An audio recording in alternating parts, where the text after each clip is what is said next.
Hi hello నమస్తే welcome to plus TV health. నేను అలంకృత. జనరల్గా మనకు మార్కెట్లో చాలా రకాల బిస్కెట్స్ అయితే దొరుకుతున్నాయి. అండ్ టీలో కూడా బిస్కెట్ లేనిది చాలామంది టీ అయితే తాగరు.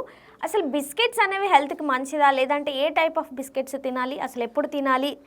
ఎందుకంటే చాలామందికి బిస్కెట్స్ తిన్న తర్వాత హెల్త్ ఇష్యూస్ చాలానే వస్తున్నాయి, గ్యాస్ ట్రబుల్స్ వస్తున్నాయి, మోషన్స్ అవుతున్నాయి. కాబట్టి ఏ బిస్కెట్స్ తినాలి అనేది చెప్పేసి మనం ఇప్పుడైతే తెలుసుకుందాం. మనతో పాటు డాక్టర్ చిట్టిబొట్ల మధుసూదన శర్మ గారు ఉన్నారు. Hi sir. Hello.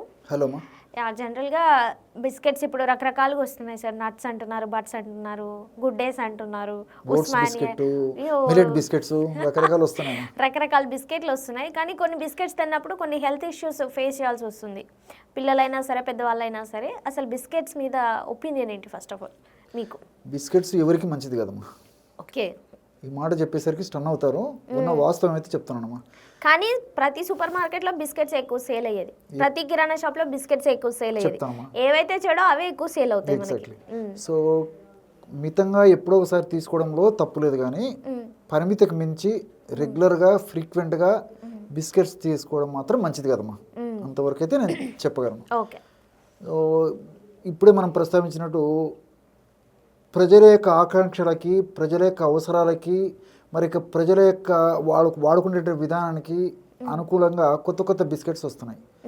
Millet biscuits అని చెప్పేసి, ఓట్స్ బిస్కెట్ అని చెప్పేసి, ఆ బిస్కెట్స్లో కొన్ని నట్స్ కలిపి తయారు చేసేటువంటి పద్ధతిలో రావడము. సరే, వీటికి తోడు రస్కులు అని చెప్పేసి, కుకీస్ అని చెప్పేసి, అన్నీ ఒకదానికి మా అన్నదమ్ములు అక్క చెల్లెలు అని చెప్పుకోవచ్చు. అన్నీ ఒకదానికి సంబంధించినట్టు ఒక ఫ్యామిలీ ఇవన్నీ. సో వీటి వల్ల అనేక రకాలైన అనారోగ్య సమస్యలు వస్తున్నాయమ్మా. సో ఇంతకుముందే చెప్పినట్టు కొద్ది పరిమితంలో ఎప్పుడోసారి వాడుకోవడం వల్ల అయితే ఇబ్బంది ఉండదమ్మా. ఎందుకంటే మన దేహానికి అది కూడా అలవాటు కావాలి కాబట్టి ఎప్పుడోసారి ఇబ్బంది ఉండదు. మన బాడీకి ఆ సెల్ఫ్ మెకానిజం అంటే సెల్ఫ్ ప్రొటెక్టివ్ మెకానిజం ఉంటుంది కాబట్టి రెక్టిఫై చేసేసుకుంటుంది అనమాట. సో అలా కాకుండా మనం ఈ విధంగా వాడుకోవడం వల్ల చాలా ఇబ్బంది అవుతుంది. సో ఈ బిస్కెట్స్ మనం ఏం చేస్తామమ్మా, అలాగే తినేవాళ్ళు కొంతమంది అయితే పాలలో నంచుకొని తినేవాళ్ళు కొంతమంది, టీలో నంచుకొని తినేవాళ్ళు కొంతమంది, తర్వాత ఈ మిల్క్లో అదే కాఫీలో నంచుకొని తినేవాళ్ళు కొంతమంది. నేను అదే చెప్పబోతున్నామా, నీళ్ళలో కూడా నంచుకొని తింటానమ్మా. కొంతమంది అయితే మరి కొంతమంది మధ్యాహ్నం పూట భోజనం బదులమ్మా చెప్తే ఆశ్చర్యపోతారు, కొంతమంది డిన్నర్లో బిస్కెట్లు కడుపు నుండి నింపుకునేటువంటి మహనీయులు కూడా ఉన్నారమ్మా. తెలియదమ్మా వాళ్ళకు అవగాహన లోపం చేత.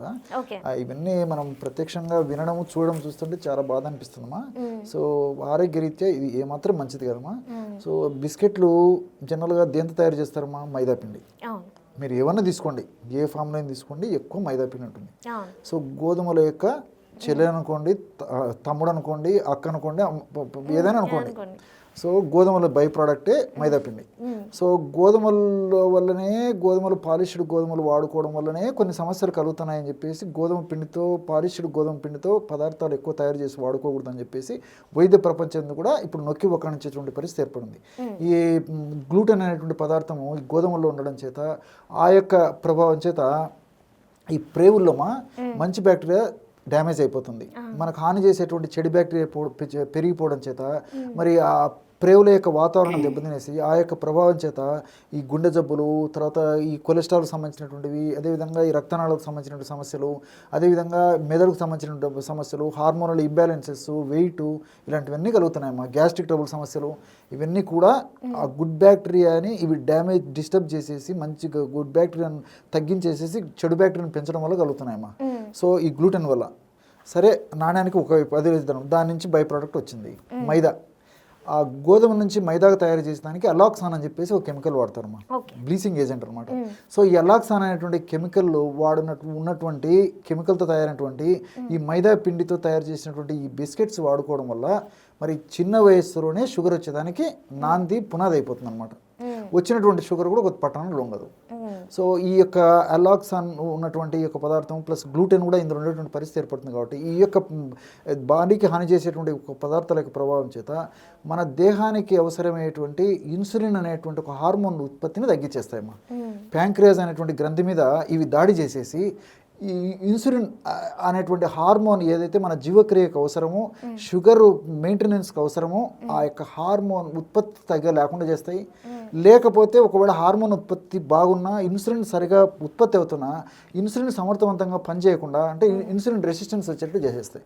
అంటే మనకు బ్లడ్లో ఇన్సులిన్ ప్రమాణం ఉన్నప్పటికీ ఆ షుగర్ను సమర్థవంతంగా కణాలకు పోకుండా ఈ యొక్క పని చేయదు కాబట్టి ఇన్సులిన్ అక్కడే ఉండిపోవడం చేత షుగర్ పెరిగిపోతుంటుంది. రాని వాళ్ళకు షుగర్ చిన్న వయసులో వచ్చేటువంటి పరిస్థితి ఏర్పడుతుందమ్మా.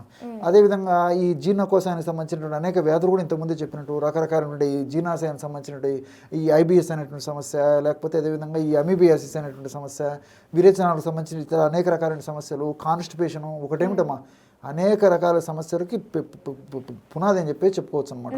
కాబట్టి ఈ పద్ధతిలో ఏది వాడుకున్నా మరి ఇది మంచిది కాదు. ఇంకోటి ఏం చేస్తారంటే మరొక విషయం కూడా మనం ఇక్కడ చెప్పుకోవాలా. సో ఉదయం నుంచి సాయంత్రం దాకా ముఖ్యంగా పిల్లల విషయంలో పిల్లలు స్కూల్ నుంచో లేకపోతే కాలేజీ నుంచో ఇంటికి వచ్చిన తర్వాత తల్లిదండ్రులు గారాబంగా ఏం చేస్తారంటే బిస్కెట్స్, తర్వాత పాలు, కాఫీ, టీనో ఇచ్చేస్తారు. అది మరింత ప్రమాదకరం అమ్మా. చిన్నప్పటి నుంచే వాళ్ళకి ఇలాంటి ఫుడ్ తీసుకోవడం వల్ల కాలక్రమంగా దేహంలో అనేక రకాలైనటువంటి హాని చేసేటువంటి అనేక రకాలైనటువంటి ఈ ఫ్రీ రాడికల్స్ ఉత్పత్తి మరి వైద్యులకు కూడా అంతుపట్టినటువంటి అనేక రకాల జబ్బులు వస్తున్నాయమ్మా. కాబట్టి ఎటువంటి పరిస్థితుల్లో మరి అలవాటు చేయడం మంచిది కాదు. రెండోది ఏంటంటే ముఖ్యంగా ఈ పాలు బిస్కెట్ కానీ, కాఫీ బిస్కెట్ కానీ, అదేవిధంగా టీ బిస్కెట్ తాగడం వల్ల పరిస్థితులు అదే అనారోగ్యం మరింత త్వరగా దరిచేయడానికి అవకాశం ఉంటుందమ్మా. ఈ రెండు విరుద్ధ పదార్థాలు. ఈ ప్రశ్న చెప్పేసరికి నాకు మరొక విషయం కూడా గుర్తొస్తుందమ్మా. మన వేలాది సంవత్సరాల క్రితమే మన ఆయుర్వేద మహర్షులు క్షీరేణ లవణం అని చెప్పడం జరిగిందమ్మా. క్షీరం అంటే పాలు. సో పాలల్లో బిస్కెట్ కలుపుకున్న ప్రమాదం. అదేవిధంగా కాఫీలో పాలతో కలిపి తయారు చేసింది కదమ్మా, దానివల్ల ఇబ్బంది అవుతుంది. టీలో కూడా మనం పాలు వస్తాం. సో దీనివల్ల మనిషికి ఇబ్బంది అవుతుంది అనమాట. క్షీరేణ లవణం. పోనీ దాంతో ఇంకోటి ఏమండి లవణం. ఇక్కడ బిస్కెట్లలో కొన్ని రకాల సాల్ట్స్ కలుపుతారు.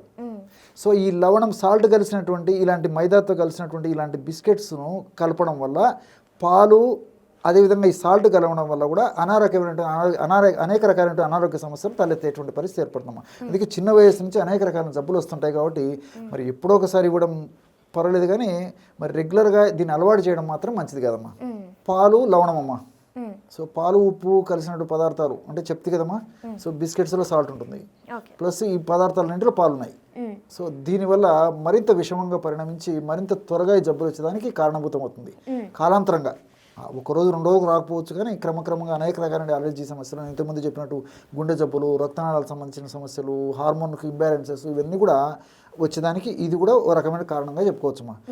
అంతేకాకుండా ఈ బిస్కెట్స్లో కొన్ని సాల్ట్స్ కలుపుతుంటారు, అదేవిధంగా ఆర్టిఫిషియల్ స్వీట్నర్స్ కలుపుతుంటారు, ప్రిజర్వేటివ్స్ కలుపుతారు, బేకింగ్ ఏజెంట్స్ కలుపుతారు, ఫ్లేవర్స్ కలుపుతుంటారు, వాటినా తెలుసమ్మా.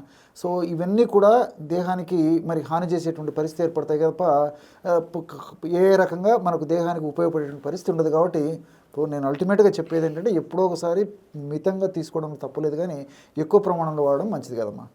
Okay sir, thank you. అది కూడా మరొకటి కూడా ఇంకోటి చెప్పాలమ్మా. ఒకవేళ తీసుకునేట్లయినా సాయంత్రం 4-5 లోపల ఎప్పుడోసారి తీసుకోవచ్చు, కానీ ముఖ్యంగా రాత్రిపూట మాత్రం అసలు వద్దని చెప్తున్నామా. ఎందుకంటే ఇందులో ఉన్నటువంటి ఈ యొక్క హాని చేసేటువంటి అనేక పదార్థాలు మన దేహంలోకి పోయినప్పుడు లివర్ కూడా బర్న్ అవుతున్నామా. సో లివర్లో డీటాక్సిఫికేషన్ జరుగుతుంటుంది. వీలైనంత వరకు బాడీ తనంతకు తానే రెక్టిఫై చేస్తానికి ప్రయత్నం చేస్తుంటుంది.